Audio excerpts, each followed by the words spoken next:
স্বাধীনতার পর স্বপ্ন আর সংগ্রামকে সাথে নিয়ে গ্রাম থেকে ঢাকায় পাড়ি জমান মোহাম্মদ সিরাজ ব্যাপারী। অজানা শহরে বাবার হাত ধরে শুরু হয় তার নতুন জীবন। ঢাকায় এসে বাবার পরামর্শে চাচাতো ভাইয়ের অ্যালুমিনিয়ামের কারখানায় কাজ শুরু করেন তিনি। সেখানেই হাতে কলমে শেখেন এই কাজের খুঁটিনাটি। কাজ করতাম ছোট থেকে, কাজ শিখা স্বাধীনের পরে আমি ঢাকায় পড়ছি। ঢাকায় এই ভাইয়ের কারখানা ছিল, ভাইয়ের কারখানা ভাইয়ের বিয়া খাইলাম, তাতে ভাইয়ের বিয়া খাইলাম। বিয়া খাওয়ার পর বাবা কাজে লাগাই দিয়ে গেল এই কারখানা। পার্টনার শেয়ার গুটিয়ে নেওয়ার পরও থেমে যাননি সিরাজ ব্যাপারী। নিজের চেষ্টায়, নিজের দক্ষতায় টিকিয়ে রেখেছেন এই কারখানা বছরের পর বছর। তার এই কারখানায় তৈরি হয় বিভিন্ন ব্র্যান্ডের অ্যালুমিনিয়ামের হাঁড়িপাতিল।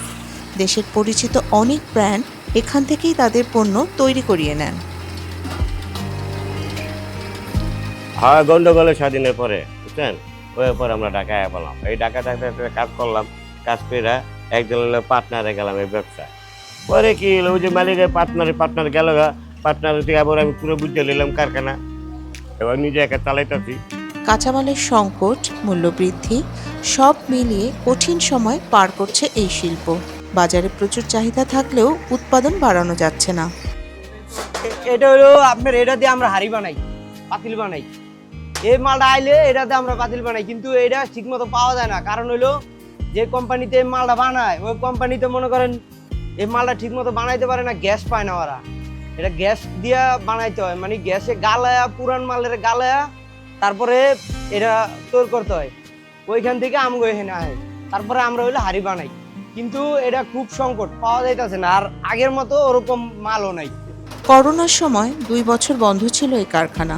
থেমে গিয়েছিল সবকিছু। তবে থেমে থাকেননি সিরাজ ব্যাপারী। শ্রী জুলেখার সহায়তায় শক্তি ফাউন্ডেশন থেকে ঋণ নিয়ে আবার ঘুরে দাঁড়ান তিনি। বর্তমানে প্রতিদিন গড়ে 5 থেকে 8 মণ পাতিল তৈরি হচ্ছে এই কারখানায়, যদিও সক্ষমতা রয়েছে 15 মণ পর্যন্ত উৎপাদনের। করোনার সময় তো বন্ধ রাখছি আমরা কারখানা। 2 বছরের উপরে বন্ধ রইল না কারখানা, 2 বছরের উপরে বন্ধ। মালের দরকার 15 মণ হইতে হইব, নির্মে 15 মণ মাল হইতে হইব, তাহলে আমি বেশি লাভবান, মানে খাইয়া হলে ভালো রকম চলন যায়। এটা একজনের দেওয়ানো যায়, 2 টাকা দান করানো যায়। সিরাজ ব্যাপারে এই উদ্যোগে সংকট আছে, সীমাবদ্ধতা আছে, তবুও থেমে নেই তার পথ চলা।